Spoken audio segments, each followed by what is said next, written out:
28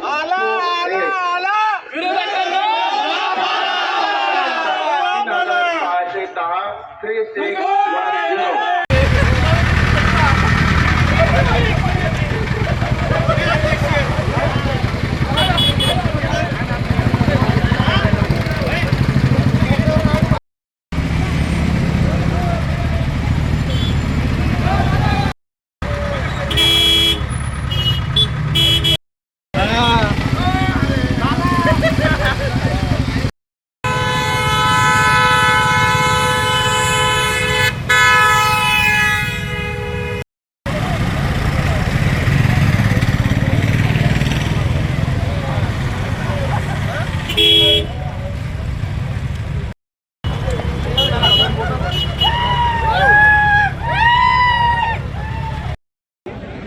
तसंच सर्व नगरकरांचे पण आभार मानतो.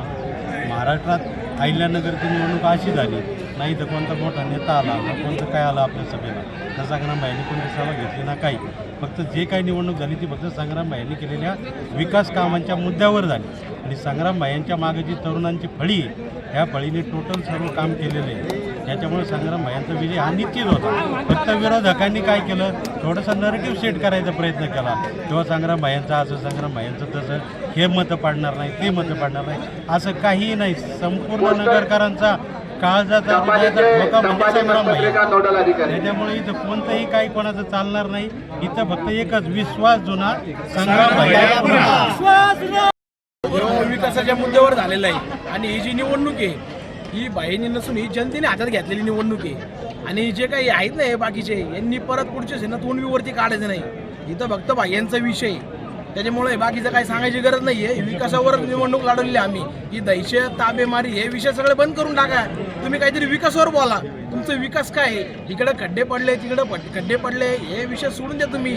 आणि हे कामं होणार आहे. जनतेने एकच विनंती यांच्यावर काही विश्वास ठेवू नका. हे निवडणूक बाह्यांची आहे आणि इथून पुढे बाह्यच निवडून येणार आहे. आणि पुढच्याच परत यांना कोणी फॉर्म बी मारायचा विचार करत नाही. पुढच्याच यांना परत फॉर्म ज्या ते मागे गेल ना त्या टायमाला आपलं फॉर्म माघारी घ्यायचं आणि घरी बसायचं आणि फक्त बाह्यांना मतदान करायला जायचं. विरोधकांना बी सांगतो मी आज वाटतं की आज मोठ्या संख्येने महिलांनी आज संग्रामभाई यांना या ठिकाणी महिला देखील आपल्या संग्रामभाई यांचा विजय व्यक्त करत गुलाल खेळत.